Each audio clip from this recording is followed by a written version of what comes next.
Good evening, Husky fans. Thank you for tuning in to the 20th episode of Husky Dash. I'm your host, Nathan Mathisen.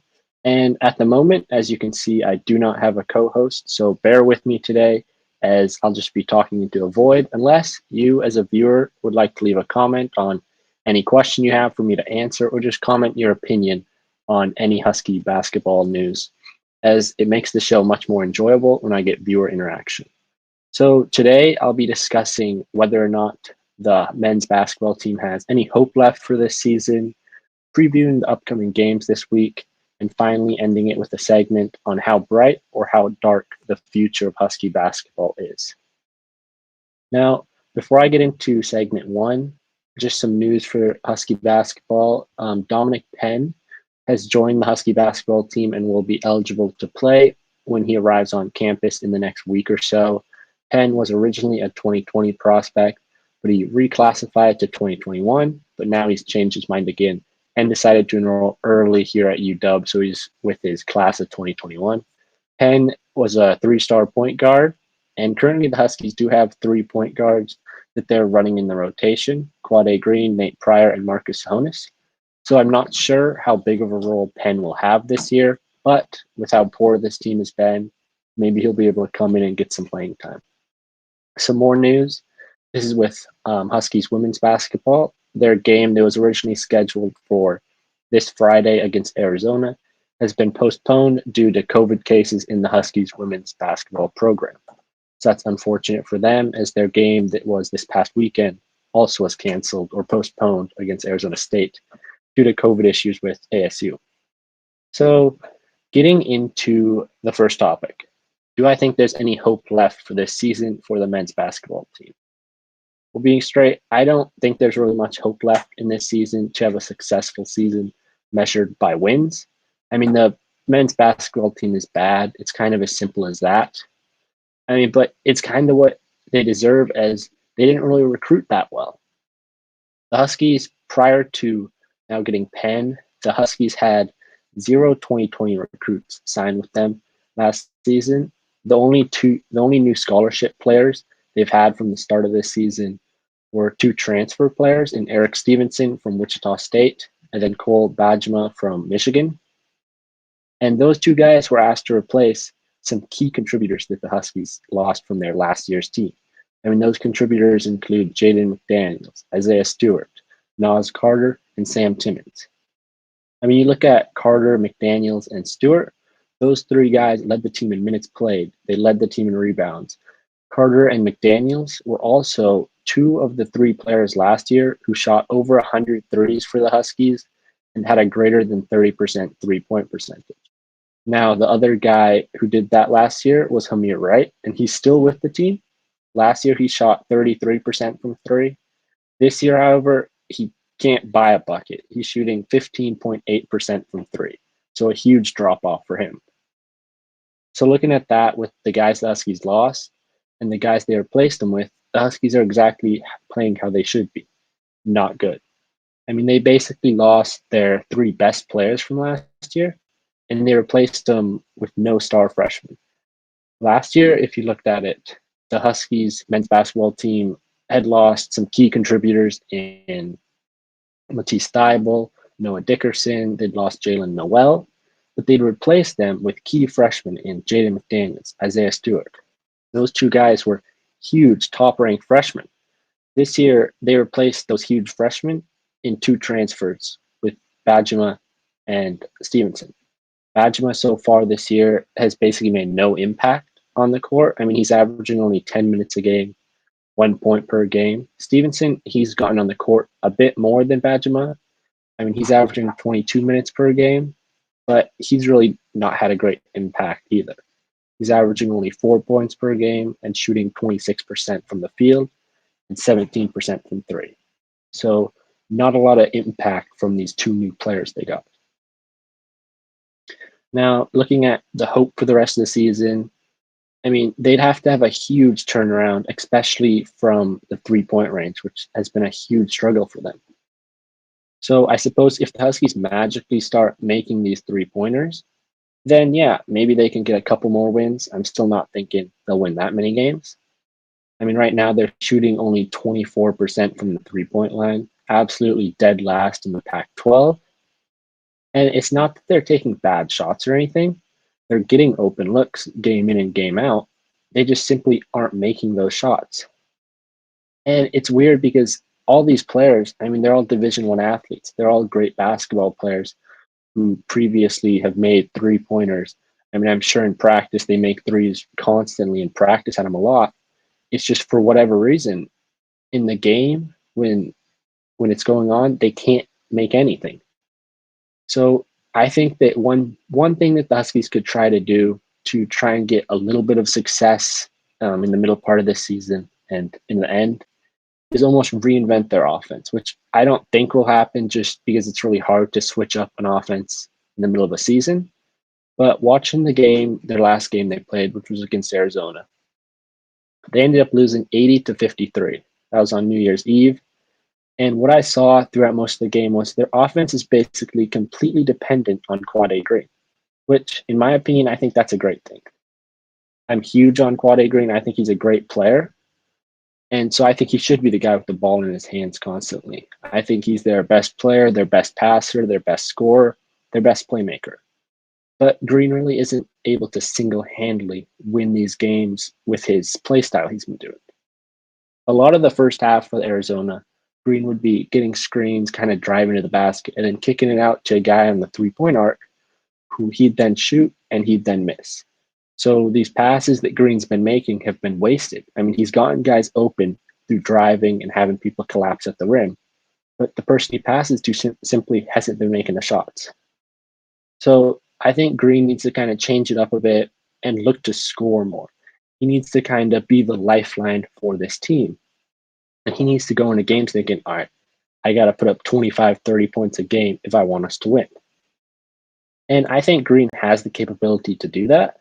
I mean, he's a great player. Green is a senior who last year, when he came into the team, he had a bunch of hype around him. I mean, he was a transfer. He transferred from Kentucky. Everyone knows Kentucky's a great basketball school. And I mean, he was a 5-star coming out of high school. He had a great freshman year at Kentucky. And as he got to UW, I think he lived up to those expectations nicely. So last year, he averaged 12 points per game. He had 5 assists. He shot 51% from the field, 45% from the 3-point line. But the downside was he only played in 15 games as he was suspended partway through the season due to academic ineligible. And at the time of the suspension, looking at his impact, the Huskies were 11-4. They just beat a USC team 72-40. They were riding high. They were playing great basketball, yet they ended up finishing their season at 15-17. They went 4-13 in the games without Green, including a loss to that USC team that they had beat by 30. They lost to USC by 6 without Green. This just highlights how important Green was to that team last year and how important he can be to this team in turning around the season, kind of getting something positive, getting a couple wins under their belt. So I think Green needs to almost be more selfish. I know he was probably taught to pass the ball, taught to spread the wealth, but in situations like this, when your teammates aren't making the shots, sometimes you have to put your head down, get to the rim, get the foul. I mean, that's what he did to finish off the loss against Arizona. Green started driving, looking to finish, not looking to pass the ball.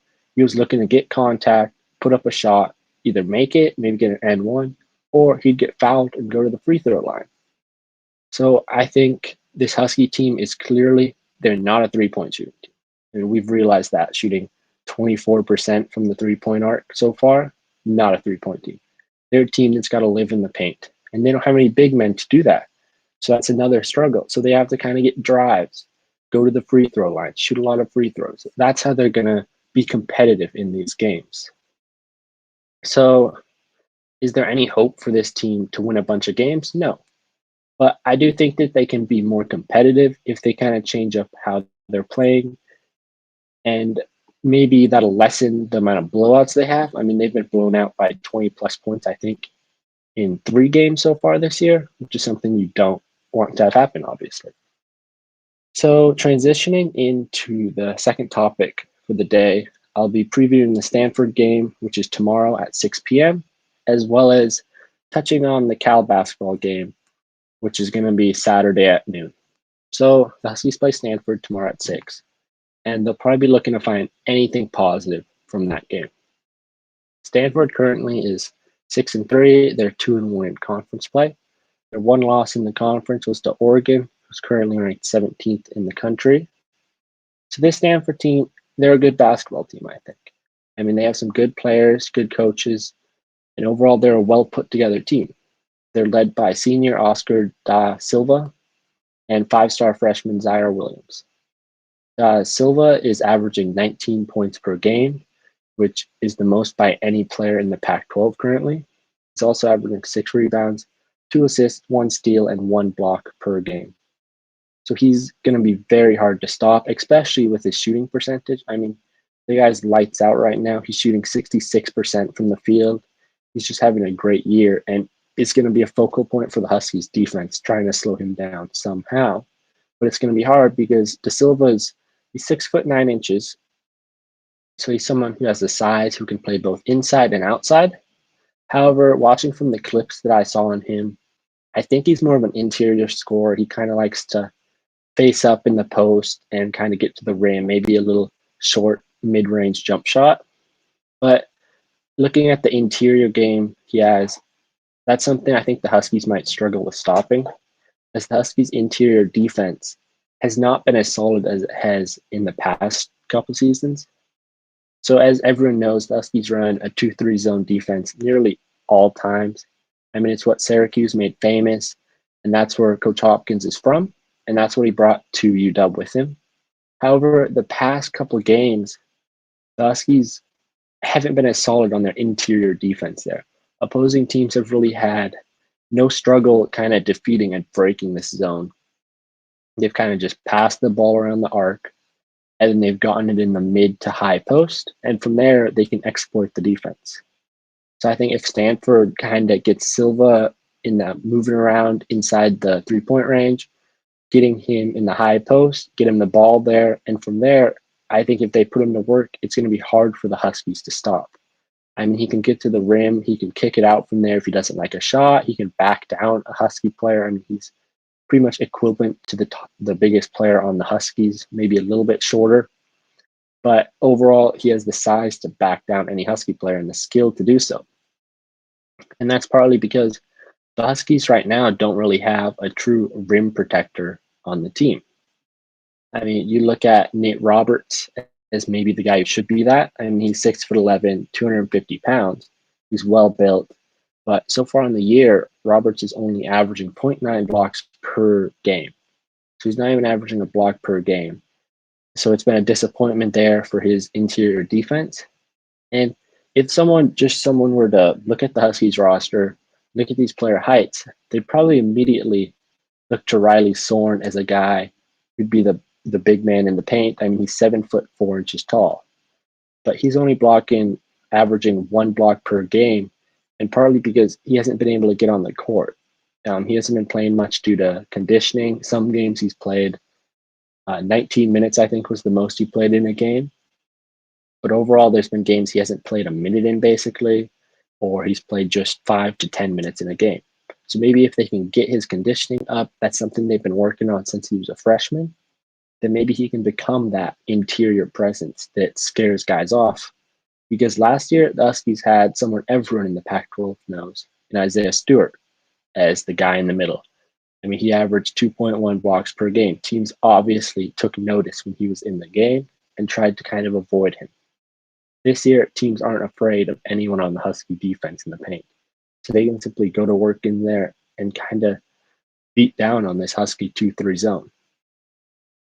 Now, also looking at the Cal basketball team, which that's the game that the Huskies will be playing Saturday. If the Huskies are going to win a game in the Pac-12, I think it's going to be against Cal in all likelihood. Now, Cal's not a horrible team. I mean, they're 5-6 overall, but right now they're sitting at 0-4 in conference play. Now, I haven't watched any of their games, so I'm by no means an expert on this team. But from the stats I've seen, from their scores they've put up in the games, they seem to have a few offensive issues. I mean, they're second to last in points per game in the Pac-12 at 68 points per game. But I mean, I'll admit it. The team that's last in the Pac-12, that's UW, and it's not even close. Really, they're only averaging 60 points per game. But still, Cal isn't a team with a high-powered offense, which I think UW can use that to their advantage. Maybe keep the game low scoring, a barn burner, keep it within reach, and maybe Quade has some crazy game. Maybe someone else steps up, and maybe the Huskies can get a win against Cal because Cal doesn't have a great offense. So the Huskies don't have a great offense. I mean, it's a match made in heaven for the Huskies to finally win. And comparing Cal's games to some of the teams UW's played as well, some common opponents. They both played Oregon and they both played Seattle University. Both teams beat Seattle U, and both teams lost to Oregon. Looking at the scores, UW dominated Seattle U, winning 73 to 41. Cal squeaked by against them, winning 70 to 65.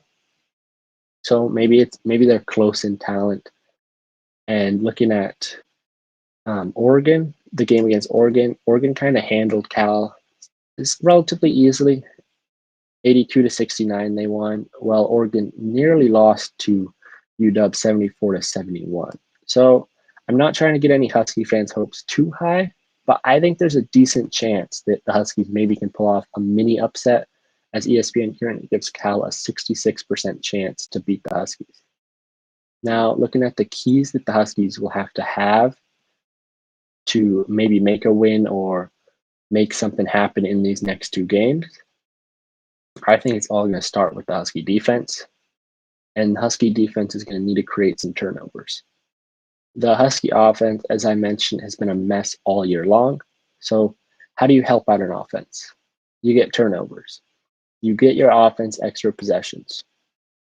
And you get them running in the fast break where it's the easiest to score. I mean, if you get guys like Quade Green, Nate Pryor leading a break with maybe a 2-on-1, 3-on-2, or even a 3-on-3, where they're running full court heading to the basket, I think that's the Huskies' best offense. Simply take the ball all the way down the court at the rim, get a layup, get a foul, get to the free throw line. Just be aggressive. And so, how can the Huskies create turnovers? That's being aggressive. And yes, being aggressive on defense, it can get you burned sometimes. It can get you in foul trouble, but it can also get you these easy points, these easy fast break points. And looking at the Husky team, I don't think they can win a game when each team is shooting around the same amount of shots. The Huskies can't shoot, as I said before, shooting 24% from the 3-point line. They need to lower the amount of opportunities the other team gets on offense and raise the amount of opportunities their offense gets to put the ball in the bucket.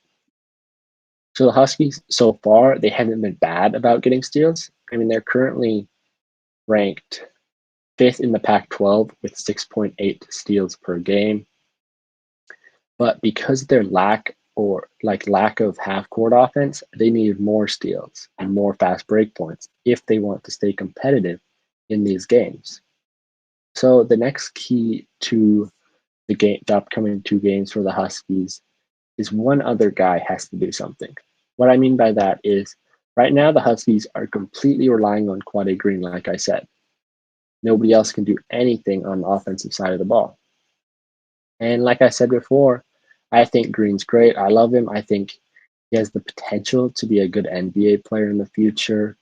But in my opinion, nobody in college basketball can single-handedly carry their team game in and game out. And that's what Green's basically been asked to do. He's basically been asked to put the offense on his shoulders and go out and win them a game. And as you can see in the win-loss column, it hasn't worked. Green has been the leading scorer for UW in 5 of their 8 games. Only one of those games they won, that being their lone win against Seattle University. So Green needs someone else to step up on the offensive side of the ball to take some of the weight off his shoulders and just help them out a bit. If you look at the Huskies' closest loss and really their best played game, it was their game against Oregon. At the time, Oregon was 4-1. Currently, Oregon's 8-1, ranked number 17 in the country. UW, however, put up a great fight against that Oregon team. I mean, they lost by only 3 points. UW was down by 1 point with less than 20 seconds left. when Nate Roberts on UW missed a layup that would have given them the lead. And in that game, Green showed up. Green put up 26 points, shooting 10 of 17, 4 assists. He played 37 of the 40 minutes. Now, had Green done that and nobody else showed up, I'm pretty sure they would have been blown out. I mean, that's what happens when he scored 21 against Utah and they lost by 14. When he scored 23 against Arizona, they lost by 27. Against Oregon, though, he wasn't alone on the offensive side. Raekwon Battle had his best game of the season by far, and really, honestly, his only good game of the season. In the game against Oregon, Battle put up 19 points in his 21 minutes. He shot 6 for 11 and was 4 for 6 from the three-point line. Battle's only other game scoring in double digits was against Baylor, where he scored 10 points, but in that game, he shot 3 for 11 and was 2 for 8 from the three-point line. Now, if Battle or maybe some other guy can show up against Stanford, show up against Cal, and Green can continue playing great like he has been in these past few games, then I think UW's going to have a good shot in these next two games. But that's a big if because really nobody showed up on offense besides Green. Now, a final key for these next few games for UW is rebounds. On the year, the Huskies are being out-rebounded by opponents 260 rebounds to 347. They're being out-rebounded by around 11 boards a game. Against Arizona, they gave up 19 offensive rebounds. That's 19 second chance opportunities Arizona had. When you're a team like UW who struggles so much and so immensely on the offensive side, you can't give your opponent second chance after second chance if you want to win the game. So now, getting into my predictions for these next two games for the Huskies, starting off with Stanford, the game tomorrow. I think I don't see the Huskies winning, but I think it won't be a blowout. I think the Huskies will lose 65 to 77. So somewhat close, like within striking distance the whole game, but they can just never close the gap. And against Cal, I said that I think this is the one game really the Huskies need to win if they're going to win a game in the Pac-12. So I think the Huskies win. I think it's extremely close. I think it's 68-67, and I think Quade Green hits the game-winning shot in that game just for a little bit of excitement there. So now, moving on to the final topic of the day, and it's looking towards the future. So I wish I could say the future looks bright for this team, but just looking at the roster they have, the recruits they have, everything about this team, I don't think it looks that good for them. I mean, currently the Huskies have two seniors, Quade Green and Hamir Wright. Both those guys are key contributors right now, with Green averaging 30 minutes a game and Wright averaging 25 minutes per game. Now, those are two guys that the Huskies are going to have to figure out not only how to replace their minutes, but also, especially with Green, their production. And I don't think there's one guy on this Husky team or that will be on this Husky team next year that is able to replace Green's production on the offensive end. And he's also a fine defender as well. So unless the Huskies get some great grad transfer or some transfer that can replace Green, it's going to be tough next season for the Huskies as a whole. I think the loss of Green is going to be absolutely huge. As far as young guys, maybe you're hoping, okay, well, maybe the Huskies have a sophomore or freshman who has looked great so far and can develop into something. That's not really something I've seen. I mean, you look at the only two possible, in my opinion, at this moment from their games as a freshman and the games so far as sophomores are Marcus Sahonis and Raekwon Battle, as they're both sophomores this year and they've both gotten some playing time. Battle's gotten about 19 minutes per game. He had that great game against Oregon, but other than that, it hasn't been that exciting. Sahonis is not able to get on the court that often. He's getting only about 10 minutes per game. Played in 6 of the 8 games, I believe, Sahonis has.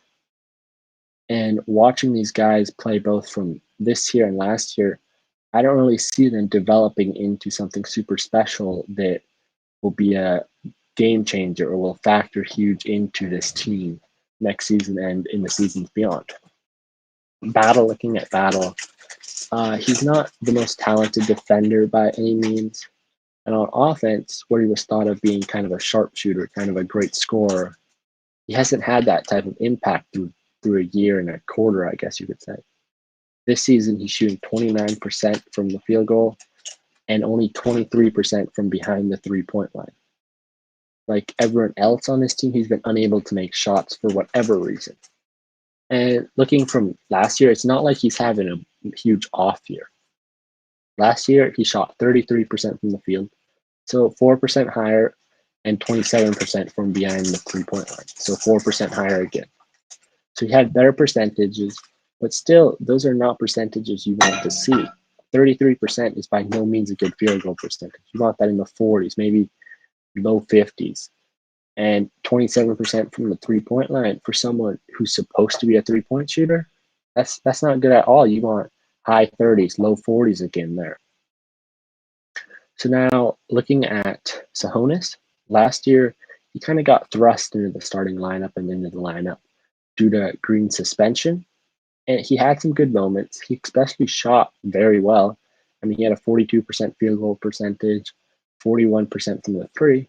But again, he struggled this year to get playing time and fight his way onto the lineup due to the Huskies having Green and then Nate Pryor, a transfer on their team this year, who's playing over him in his minutes. So also in the 6 of the 8 games, he's played 6 of the 8 games Sahonis has, and he's averaged only 10 minutes per game. And his shooting percentages from last year when he was a freshman, I mentioned they were 42% and 41% last year. This year, they're only 28% from the field goal and 33% from three. And part of that is he hasn't gotten many shots. I think he shot 15 times, 6 three-pointers. So he hasn't had a lot of shots because he hasn't been able to get on the court. He hasn't, I guess, earned the opportunity in practice. They've been playing Nate Pryor over him. So these really are the two best young players on the Husky basketball team. And they haven't really shown anything that would make me excited about next year and year beyond for them. Now, getting into the class of 2021 recruits for people to be excited for, maybe. It's nothing to be excited about. It's only slightly better than their class of 2020, I guess. As in the class of 2021, they currently have one player signed, and that's 4-star prospect Jackson Grant out of Olympia, Washington. However, he's really unlikely that he'll be able to make an immediate impact at all on this Husky team. He's listed as a center, but he's only 6'9" tall and weighs only 205 pounds. So he's likely going to have to put on a lot of muscle and weight if he wants to be an effective center in college basketball.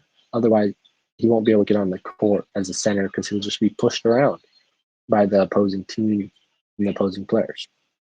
So with all these factors, I mean, they don't have very good recruiting. They don't have any really young stars on their team right now. I don't think the future's that bright for this Husky basketball team. I think there's going to be a few more years like this unless they start getting some top recruits coming in. So that'll be it for today. That just about sums up everything I have to talk about, and we're just about out of time for today. So once again, I'm Nathan Mathisen. You can follow me on Twitter with the @ that you see on the screen right now. Now, I'm just a small part of the Dash Sports family. So if you'd like to meet the rest of the crew, come check out our website, dashsports.tv, and our partner website, sportspack12.com, where you can also read into further segments from our weekly shows, as well as minute-long video segments, which for all Husky athletics are recorded by me. And if you'd like to revisit the best moments from today's episode or any of the past episodes, head over to our website where you can find clips, quips, tips, rips, and terrible jokes and as many full episodes as you can stand, all in one place, all for free at dashsports.tv. I'll see you next week with more Husky basketball. But for now, this is Husky Dash signing off. Thank you.